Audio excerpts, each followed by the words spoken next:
కలడేగ విసిరిన పంజాకు కోడి పిల్లై చిక్కి కొట్టుకుంటున్నారు. ఉట్టికి స్వర్గానికి అందకుండా తుదకు అస్థి పంజరమై అగుపించనున్నారు. కదిలే విశ్వము తన కనుసన్నలో నడువ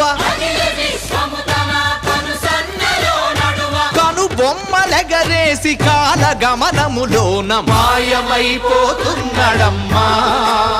మనిషన్నవాడు.